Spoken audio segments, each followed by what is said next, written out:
언약의 증거가 이것이라 하셨더라. 아멘. 예, 오늘은 우리 창세기 9장 1절부터 17절의 말씀을 중심으로요, 우리 영원한 언약을 기억하리라, 우리 16절에 나와 있는 이 제목으로 또 하나님의 말씀을 나누려고 합니다. 오늘의 본문에서도 하나님이 기억하신다라고 하는 말씀이 중요한 주제로 등장합니다. 여러분, 2주 전에 창세기 8장 말씀을 나누면서도 하나님께서 노아를 기억하셨다라고 하는 말씀이 있었죠. 히브리어로 이 기억하다라고 하는 단어, 자카르, 이 단어가 그냥 단순히 잊지 않고 리마인드 한다라고 하는 의미가 아니라 이름을 부르며 기억하시고 마음에 새기시고, 그리고 그 기억에는 변화를 일으키시고 행동하신다고 하는 그런 포괄적인 의미를 담고 있다고 말씀을 드렸어요. 하나님이 기억하시자 바람이 불기 시작하면서 구원의 역사가 시작되었죠. 마침내 땅이 다 마르고 하나님의 말씀이 노아에게 임했습니다. 8장 16절에 너는 내 아내와 내 아들들과 내 며느리들과 함께 방주에서 나오고 너와 함께한 모든 혈육 있는 생물 곧 새와 가축과 땅에 기는 모든 것을 다 이끌어내라. 노아는 이제 이 하나님의 말씀이 임했을 때 말씀대로 방주에서 나왔고, 방주에서 나와서 노아가 가장 먼저 한 일은 제단을 쌓는 것, 하나님 앞에 예배를 드리는 것이다. 그래서 예배는 하나님의 말씀에 대한, 하나님의 역사에 대한 우리의 반응이 예배다라고 말씀드렸습니다. 그리고 이제 오늘 9장의 말씀이 펼쳐지는 겁니다. 오늘 말씀을 유심히 보시면 말씀에 한 가지 특징이 있습니다. 노아가 이 6장부터 8장 또 9장까지 이르면서 노아의 말이 기록되어 있지 않다는 거예요. 오늘 9장 17절까지도 마찬가지입니다. 모두 다 하나님께서 노아에게 말씀하시는 내용입니다. 1절에도 보시면 하나님이 노아와 그 아들들에게 복을 주시며 그들에게 이르시되, 8절도 하나님이 노아와 그와 함께한 아들들에게 말씀하여 이르시되, 12절에도 하나님이 이르시되, 17절에도 하나님이 노아에게 또 이르시되. 노아는 아무 말도 하지 않는데 그냥 하나님의 말씀을 듣고 서 있는 존재로 있습니다. 오직 하나님이 계속해서 방주에 나온 노아에게 말씀을 주고 계세요. 하나님이 어떤 말씀을 주셨습니까? 먼저는 1절 우리 보시면 하나님이 노아와 그 아들들에게 복을 주시며 그들에게 이르시되 생육하고 번성하여 땅에 충만하라. 하나님이 방주에서 나온 노아에게 생육하고 번성하여 땅에 충만하라 라고 말씀하셨습니다. 여러분, 이 말씀 어디서 본 것 같지 않으세요? 어디서 봤을까요? 창세기 1장에서 하나님이 사람을 창조하시고 처음 주신 말씀이 이것이었습니다. 1장 28절에 하나님이 그들에게 복을 주시며 하나님이 그들에게 이르시되 생육하고 번성하여 땅에 충만하라. 땅을 정복하라. 바다의 물고기와 하늘의 새와 땅에 움직이는 모든 생물을 다스리라 하시니라. 하나님께서 이 땅을 창조하시고 첫사람 아담에게 주셨던 그 축복의 말씀대로 이제 노아를 통해서 인류를 새롭게 하시면서 또다시 복을 주시고 생육하고 번성하여 땅에 충만하라 이렇게 말씀하시는구나 라고 생각할 수 있습니다. 여러분, 그런데 이 말씀을 받는 노아의 입장에서 한번 생각해 보십시오. 같은 말씀이어도 아담에게 주어졌을 때의 그 상황과 오늘 노아에게 이 말씀을 주실 때의 상황은 전혀 다릅니다. 아담이 이 말씀을 받았을 때는 모든 것이 하나님의 말씀대로 창조되어서 보시기에 좋았던 때에 주셨던 말씀이에요. 아담에게는 에덴 동산도 있었고요, 그 에덴 동산에는 먹을 것이 풍성했습니다. 모든 것이 아름답게 펼쳐진 그 상황에서 생육하고 번성하고 땅에 충만하라고 하는 말씀을 받았을 때 정말 이것이 하나님이 주시는 복으로 느껴졌을 거예요. 그런데 오늘 노아의 상황은 어떠한가? 이제 막 홍수의 심판에서 벗어나서 방주에서 나온 겁니다. 1년이 넘는 시간 동안 방주에 머물러 있었고, 그 홍수 이전에 존재하던 문명과 또 그들이 쌓았던 성읍과 그 사람들, 수천 년 동안 쌓여온 그 역사와 삶의 터전이요, 모두 사라져버린 상태입니다. 혹시 이 중에 집중호우나 아니면 허리케인 이런 자연재해를 집에 직접 겪어보신 분이 계신지 모르겠어요. 한번 그런 자연재해를 겪고 나면요, 그래서 내 모든 가산이 무너지고 나면 여러분, 우리 안에 처음 느끼는 건 망연자실이죠. 이거를 어떻게 복구해야 되지? 앞으로 어떻게 살아가야 되지? 나 어디서부터 다시 시작해야 되지? 막막함을 느끼지 않겠습니까? 그런 막막함이 두려움으로 또 미래에 대한 염려로 이어지기가 너무 쉽습니다. 이런 상황에서 오늘 하나님이 말씀을 주시는 거예요. 생육하고 번성하고 땅에 충만하라. 분명 하나님은 복으로 주셨다고 1절에 기록하고 있지만 이 말씀을 받는 노아의 입장에서는 이 말씀이 복임과 동시에 두려움과 부담으로 다가왔을 수 있습니다. 이제 밖에는 겨우 연한 나뭇잎이 자랐을 뿐 여러분 생존을 위해서 먹을 것도 확보하는 것이 쉽지 않은 상황일 수 있습니다. 또 번성했을 때 하나님의 아들들이 사람의 딸들의 그 아름다움을 보고 닥치는 대로 결혼을 하고 번성한다고 하는 미명하에 하나님의 말씀을 범죄하면서 그들의 중심에 생각하는 모든 것이 악할 뿐임을 노아가 이미 경험으로 알고 있습니다. 그래서 그 번성으로 말미암아 닥친, 물론 번성 자체가 문제가 아니었지만 번성했을 때 그 죄악이 가득하면서 닥쳐왔던 이 세상의 심판이 노아에게 분명하게 선명하게 남아있는 상황입니다. 새롭게 시작해야 되지만 어떻게 보면 한 치 앞도 그려지지 않는 그런 상황 가운데 이 말씀이 두려움과 부담으로 다가왔을 수 있다는 겁니다. 그런데 이런 노아의 마음, 노아 안에 있는 두려움, 염려, 부담, 이것을 하나님이 모르지 않습니다. 그래서 하나님은 오늘 말씀을 보시면 단지 명령만 주시는 것이 아니라 그 노아 안에 있는 두려움과 염려들을 하나씩 하나씩 해결해 가시는 것을 보게 됩니다. 2절 보시면 땅의 모든 짐승과 공중의 모든 새와 땅에 기는 모든 것과 바다의 모든 물고기가 너희를 두려워하며 너희를 무서워하리니 이것들은 너희의 손에 붙였음이니라. 원래도 땅을 다스리고 또 그 모든 동물들의 이름을 붙여줬던 거는 첫사람 아담이 했던 겁니다. 하나님이 사람에게 이 모든 것들을 다스릴 권리를 위임해 주셨어요. 그런데 실패했죠.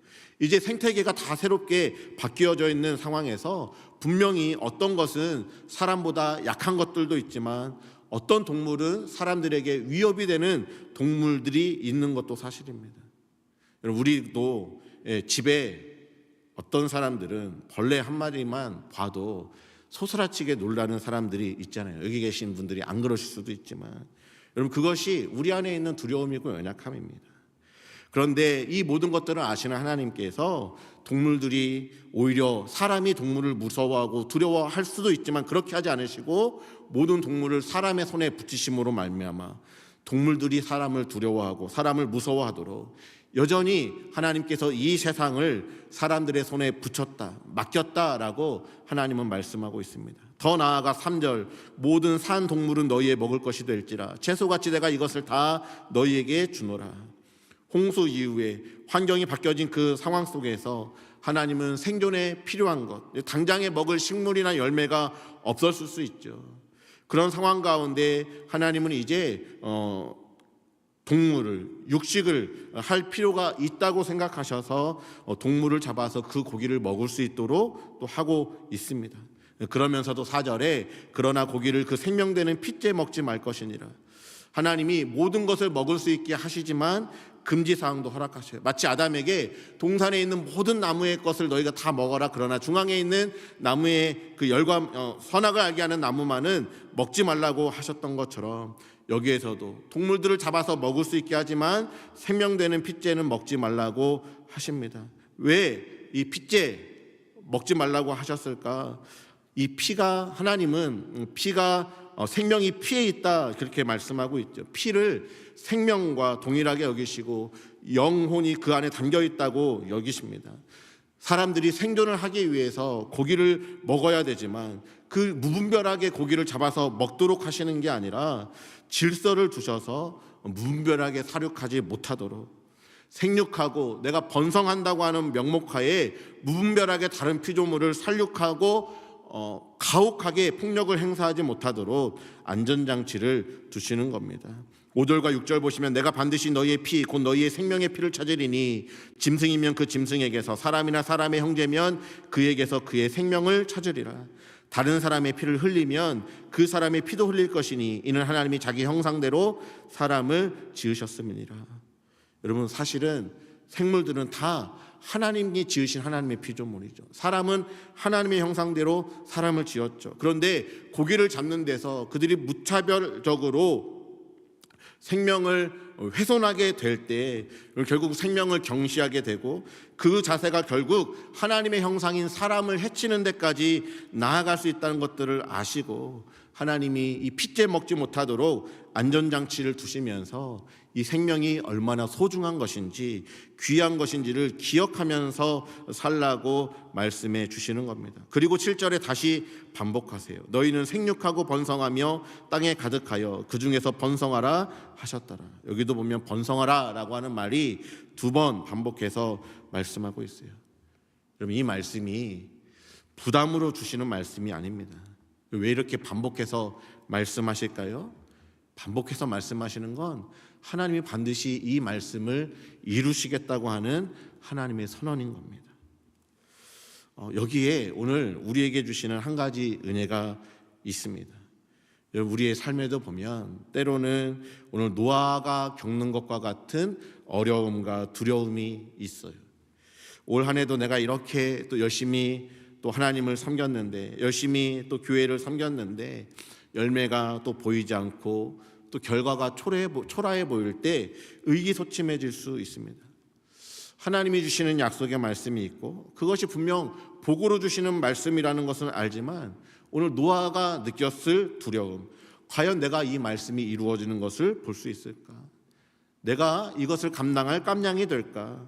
시작하기도 전에 부정적인 생각과 또 실패감이 앞설 수가 있습니다. 특별히 한 해를 마무리하면서 올 한 해를 돌아보았을 때 나의 잘한 것이 이렇게 보여지기보다 내 안에 부족했던 것, 내 안에 연약했던 것, 이것들이 막 지나가기 때문에 새해를 시작하는 게 두려움과 부담과 염려가 있을 수 있다는 겁니다. 그런데 그때 그런 우리들에게 오늘 하나님이 말씀해 주시는 거죠. 그런 노아에게 하나님이 찾아오셔서 계속해서 말씀해 주시는 것처럼 하나님은 오늘 저와 여러분에게도 여전히 말씀하고 계시다는 사실을 기억하셔야 돼요. 지난 52주간 동안 하나님이 꾸준하게 말씀해 주셨잖아요. 여러분, 매일매일 하나님은 말씀을 주실 거고요. 내년에도 우리에게 계속해서 말씀하고 계시는, 말씀하시는 하나님이심을 기억하는 그 은혜가 있기를 소망합니다. 하나님이 그냥 우리에게 야, 너 어디 한번 해봐, 너 얼마나 잘하나 보자, 이렇게 그냥 관망하고 이렇게 팔짱 끼고 지켜보고 계시지 않는다는 거예요. 우리의 연약함과 나의 실패와 좌절과 또 실패에 대한 두려움과 이 모든 것을 다 아시는 하나님께서 그것을 다 알아서 끊임없이 말씀의 자리로 우리를 인도하십니다. 오늘 노아에게 이것을 다 내 손에 붙였다, 내가 이것을 다 너에게 준다 말씀을 주시고 또 반복해서 말씀을 주십니다. 여러분, 이것이 은혜예요. 계속해서 말씀해 주시는 은혜예요.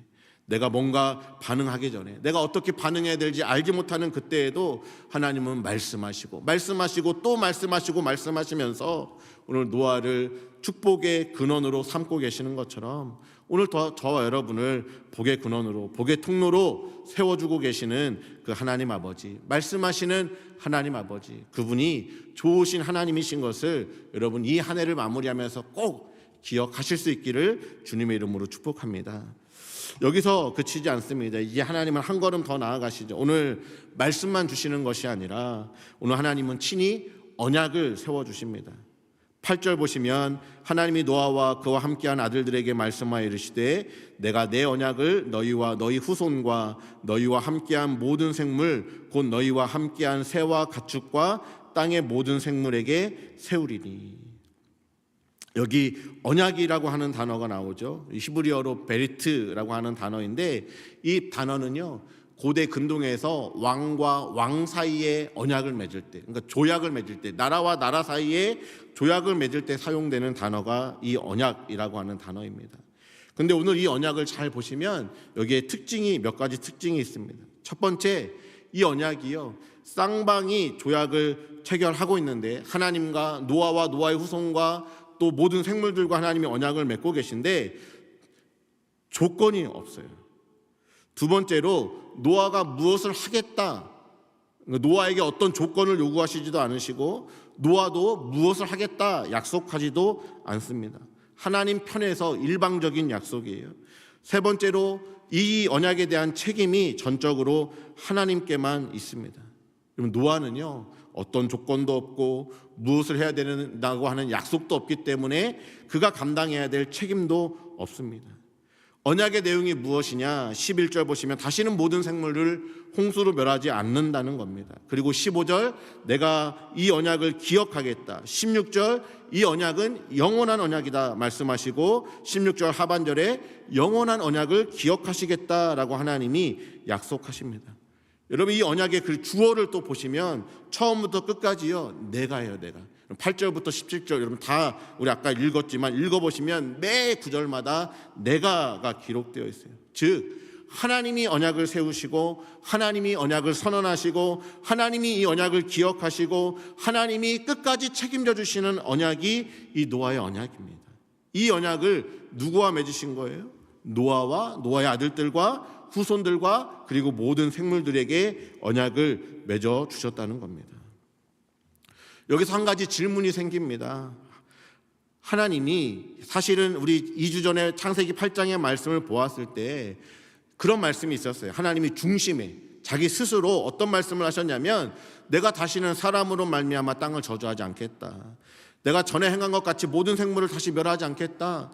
이미 하나님이 스스로 다짐하시면서 다시는 사람으로 말미암아 이 땅과 생물들을 멸하지 않겠다. 하나님이 스스로 말씀하셨어요. 여러분 그러면 하나님이 말씀하셨으면 끝입니다. 하나님이 그렇게 다짐하셨으니까 그대로 이루어질 겁니다. 그러니까 굳이 이 9장에서 노아와 노아의 후손들과 그 모든 생물들과 언약을 맺을 이유가 없는 겁니다.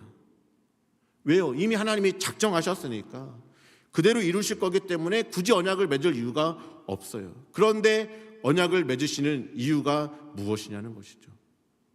언약을 굳이 맺으시고 언약의 증거로 무지개까지 그 증표까지 주실 이유가 하나님 편에는 하나도 없는데 왜 이 언약을 맺고 계시는가?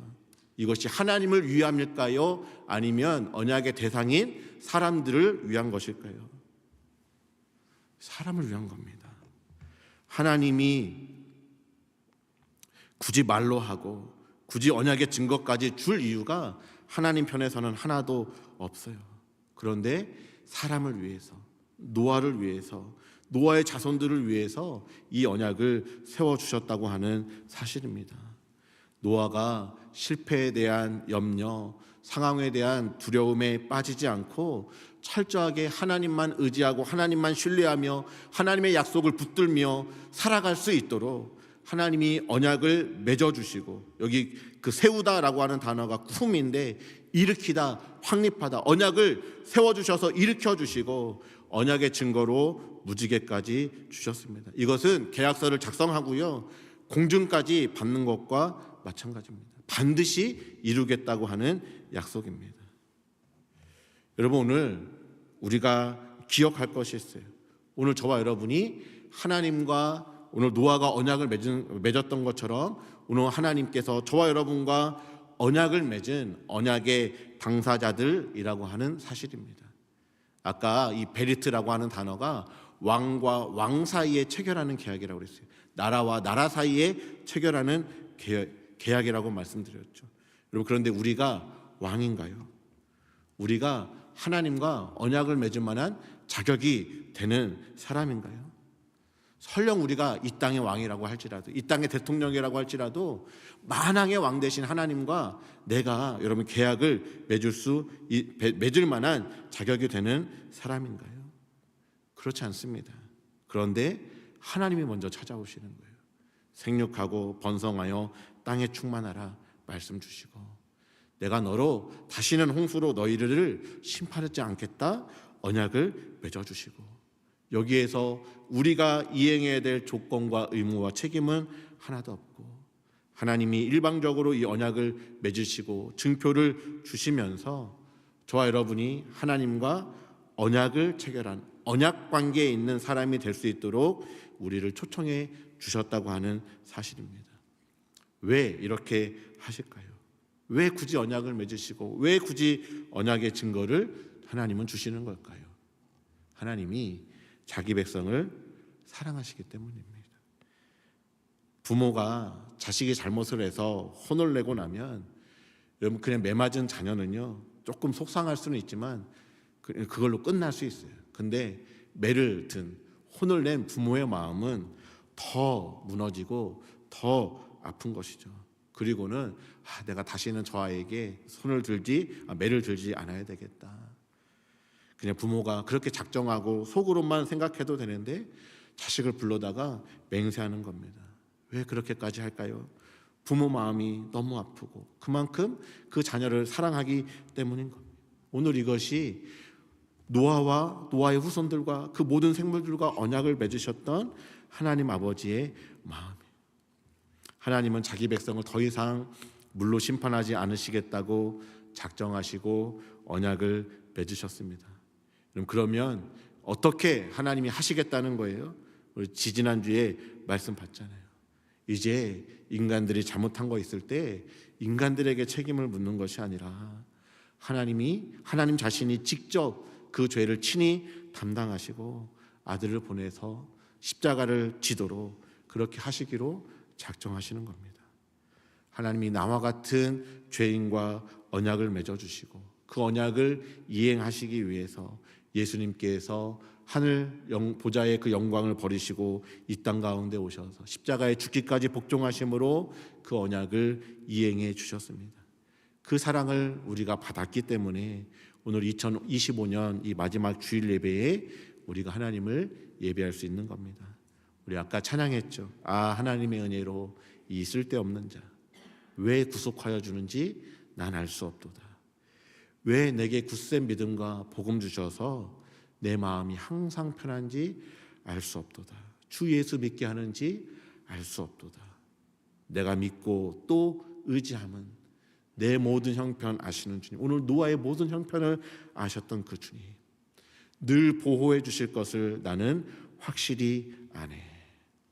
그 하나님께서 저와 여러분의 모든 형편을 알고 계시고 또 우리를 계속해서 보호해 주시면서 언약을 이행해 가시고 하나님의 말씀대로 우리로 생육하고 번성하고 땅에 충만하도록 복의 근원으로 복의 통로로 세워 주실 것입니다.